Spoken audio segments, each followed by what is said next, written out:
नमस्कार दोस्तों, मैं विजय कुमार आपका स्वागत करता हूं आपके अपने YouTube channel true and details में।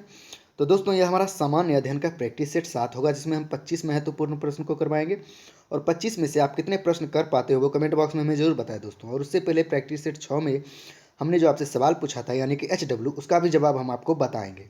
तो चलिए दोस्तों, शुरुआत करते हैं आज का हमारा सामान्य अध्ययन का प्रैक्टिस सेट 7, जो कि आपके रेलवे NTPC और रेलवे ग्रुप डी के लिए काफ़ी महत्वपूर्ण है दोस्तों, क्योंकि सारे प्रश्न किसी न किसी वर्ष में रेलवे एग्जाम में पूछा गया है। तो चलिए दोस्तों, शुरुआत करते हैं। तो हमारा पहला प्रश्न है दोस्तों, निम्नलिखित में से किसे रक्षात्मक पदार्थ कहा जाता है? 1 वसा को, 2 प्रोटीन को, 3 विटामिन को, 4 कार्बोहाइड्रेट को। तो इसका सही आंसर होगा दोस्तों ऑप्शन 3 विटामिन को। तो चलिए अगले प्रश्न की ओर बढ़ते हैं। ल्यूकोडर्मा डैश की बीमारी है? 1 गले की, 2 आंखों की, 3 त्वचा की, 4 यकृत की। तो इसका सही आंसर होगा दोस्तों ऑप्शन 3 त्वचा की बीमारी है ल्यूकोडर्मा। तो चलिए अगले प्रश्न की ओर बढ़ते हैं। BMD परीक्षण किया जाता है पहचान करने के लिए किसका? 1 डेंगू की, 2 एड्स की, 3 मलेरिया की, 4 ऑस्टियोपोरोसिस की। तो इसका सही आंसर होगा दोस्तों ऑप्शन 4 ऑस्टियोपोरोसिस की। तो चलिए अगले प्रश्न की ओर बढ़ते हैं। एक स्वतंत्र रूप से लटका हुआ चुंबक सदैव ठहरता है? 1 पूर्व उत्तर दिशा में, 2 उत्तर दक्षिण दिशा में, 3 उत्तर पश्चिम दिशा में, 4 दक्षिण पश्चिम दिशा में। तो इसका सही आंसर होगा दोस्तों ऑप्शन 2 उत्तर दक्षिण दिशा में। याद रखिएगा दोस्तों, उत्तर दक्षिण दिशा में। तो चलिए अगले प्रश्न की ओर बढ़ते हैं। एक सामान्य शुष्क सेल में विद्युत अपघट्य होता है? 1 मैग्नीज डाइऑक्साइड, 2 अमोनियम क्लोराइड, 3 गंधक का अम्ल, 4 जिंक। तो इसका सही आंसर होगा दोस्तों ऑप्शन 2 अमोनियम क्लोराइड। तो चलिए अगले प्रश्न की ओर बढ़ते हैं। आर्किमिडीज का नियम निम्नलिखित में से किससे संबंधित है? 1 करंट और वोल्टेज से संबंध, 2 समकोण त्रिभुज का नियम, 3 गुरुत्वाकर्षण का नियम, 4 प्लवन का नियम। तो इसका सही आंसर होगा दोस्तों ऑप्शन 4 प्लवन का नियम। तो चलिए अगले प्रश्न की ओर बढ़ते हैं। निम्न में कौन रेडियो सक्रिय किरण हीलियम नाभिक के समकक्ष होता है? 1 गामा किरण, 2 बीटा किरण, 3 अल्फा किरण, 4 इनमें कोई नहीं। तो इसका सही आंसर होगा दोस्तों ऑप्शन 3 अल्फा किरण। तो चलिए अगले प्रश्न की ओर बढ़ते हैं। लेड पेंसिल में लेड का प्रतिशत कितना होता है? 1 0%, 2 65%, 3 77%, 4 100%। तो इसका सही आंसर होगा दोस्तों ऑप्शन 1 0%। लेड पेंसिल में लेड का प्रतिशत 0 होता है दोस्तों। तो चलिए अगले प्रश्न की ओर बढ़ते हैं। निम्नलिखित धातुओं में से सर्वाधिक हीन चालक कौन सा है? 1 सिल्वर, 2 स्वर्ण, 3 लोहा, 4 सीसा। तो इसका सही आंसर होगा दोस्तों ऑप्शन 4 सीसा। तो चलिए अगले प्रश्न की ओर बढ़ते हैं। CAD का क्या अर्थ है?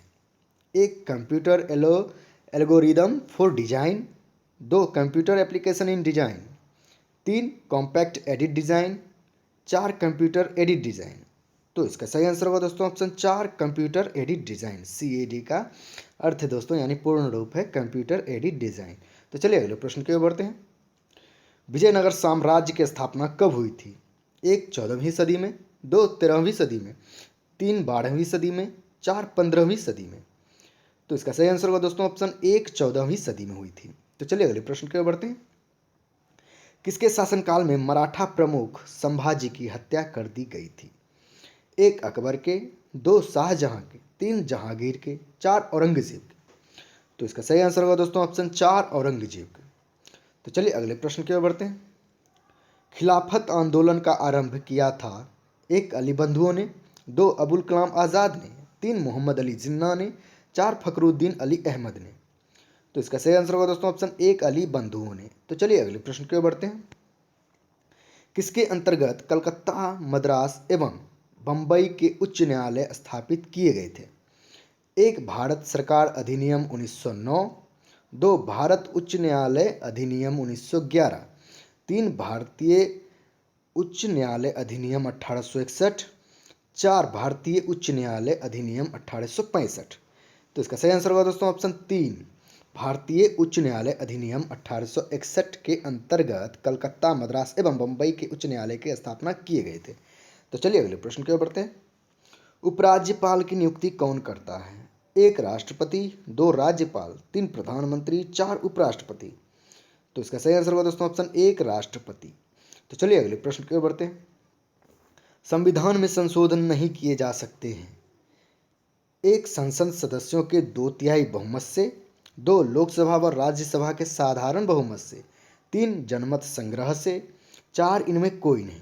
तो इसका सही आंसर होगा, साफ लिखा हुआ दोस्तों, ऑप्शन 3 होगा इसका आंसर, जनमत संग्रह से संविधान में संशोधन नहीं किए जाते हैं दोस्तों। तो चलिए अगले प्रश्न की ओर बढ़ते हैं। भारतीय रिजर्व बैंक का राष्ट्रीयकरण किस वर्ष हुआ था? 1, 1946। 2, 1947। 3, 1950। 4, 1949। तो इसका सही आंसर होगा दोस्तों ऑप्शन 4, 1949 में। याद रखिए दोस्तों, 1949 में। तो चलिए अगले प्रश्न की ओर बढ़ते हैं। पहली उदय एक्सप्रेस ट्रेन किन स्टेशनों के बीच चली? 1, दिल्ली और कालका। 2, चेन्नई और बेंगलुरु। 3, बेंगलुरु और कोयम्बटूर। 4, चेन्नई और विशाखापट्टनम। तो इसका सही आंसर होगा दोस्तों ऑप्शन 3, बेंगलुरु और कोयम्बटूर के बीच चली थी। तो चलिए अगले प्रश्न की ओर बढ़ते हैं। पृथ्वी को उसके काल्पनिक अक्ष पर घूमने को क्या कहते हैं? 1, कक्षा। 2, घूर्णन। 3, परिभ्रमण। 4, इनमें कोई नहीं। तो इसका सही आंसर होगा दोस्तों ऑप्शन 2, घूर्णन। तो चलिए अगले प्रश्न की ओर बढ़ते हैं। निम्न में कौन सी पर्वत श्रृंखला विश्व में सबसे बड़ी है? 1, हिमालय। 2, काकेशस। 3, अलास्का। 4, एंडीज। तो इसका सही आंसर होगा दोस्तों ऑप्शन 4, एंडीज। तो चलिए अगले प्रश्न की ओर बढ़ते हैं। तुर्की का राष्ट्रीय खेल है?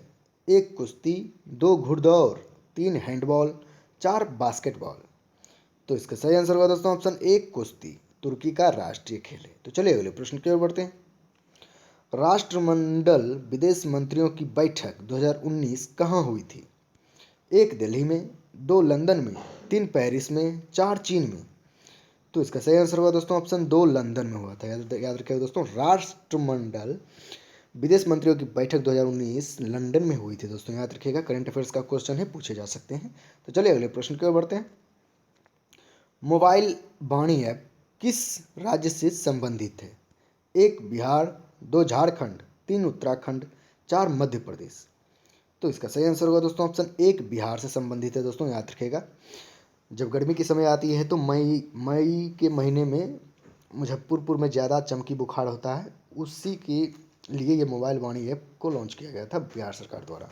तो चलिए अगले प्रश्न की ओर बढ़ते हैं। EMI का फुल फॉर्म क्या है? 1, equated monthly installment. 2, end monthly installment. 3, emergency manual installment. 4, equated manual installment. तो इसका सही आंसर होगा दोस्तों ऑप्शन 1, इक्वेटेड मंथली इंस्टॉलमेंट। तो चलिए हम आखिरी प्रश्न की ओर बढ़ते हैं। हमारा आखिरी प्रश्न, FIR आपके द्वार योजना किस राज्य से संबंधित है? 1, बिहार। 2, झारखंड। 3, मध्य प्रदेश। 4, उत्तर प्रदेश। तो इसका सही आंसर होगा दोस्तों ऑप्शन 3, मध्य प्रदेश से संबंधित है दोस्तों। FIR आपके द्वार योजना मध्य प्रदेश से संबंधित है। तो चलिए दोस्तों, जो प्रैक्टिस सेट में हमने आपसे सवाल पूछा था उसका जवाब बता देते हैं। प्रश्न था दोस्तों, 50वां दादा साहेब फाल्के पुरस्कार 2018 किसे मिला है? तो दोस्तों इस सवाल का जवाब जो सोनम तिवारी और शिवम भारद्वाज ने दिया है, बहुत खूबसूरत तरीके से दिया है, जिसे पढ़ के मैं बहुत खुश हुआ। और इस सवाल का जवाब देने के लिए हम इन दोनों का शुक्रिया अदा करते हैं। बहुत खूबसूरत जवाब दिया था। तो इसका सही आंसर होगा दोस्तों अमिताभ बच्चन। याद रखिए दोस्तों, अमिताभ बच्चन। तो चलिए अगले प्रश्न की ओर बढ़ते हैं। सॉरी, आज का जो प्रैक्टिस सेट का प्रश्न है वो देख लेते हैं क्या है। प्रश्न है दोस्तों, सवाई मानसिंह स्टेडियम कहाँ स्थित है? ऑप्शन आपके सामने है। 1, नई दिल्ली। 2, कलकत्ता। 3, विशाखापट्टनम। 4, जयपुर। तो दोस्तों इस प्रश्न का उत्तर आपको पता है तो वो कमेंट बॉक्स में हमें जरूर बताएं। और 25 में से आपने कितने प्रश्न किए हो वो भी कमेंट बॉक्स में जरूर बताएं। और दोस्तों हर प्रश्न का हो सके तो डिटेल्स में कमेंट किया कीजिए, डिटेल्स में बताया कीजिए, ताकि आपके दिमाग में वो फीड हो जाए। इससे क्या होता है दोस्तों कि आपको बहुत दिनों तक ये सवाल और आंसर उसका आपको याद रहता है, आप जल्दी भूलते नहीं हैं उसको। तो उसको ज़्यादा से ज़्यादा आप उसको डिटेल्स में लिख कर कमेंट किया कीजिए। अगर दोस्तों ये वीडियो पसंद आया होगा तो कृपया लाइक करिए, शेयर करिए और मेरे चैनल को सब्सक्राइब करके बेल आइकन को दबा दीजिए, ताकि जितने भी मैं इस प्रकार का वीडियो डालता हूँ उसका नोटिफिकेशन सबसे पहले आपको पहुँचे दोस्तों। तो चलिए दोस्तों, आज तक के लिए इतना ही। बहुत बहुत धन्यवाद। जय हिंद, जय भारत।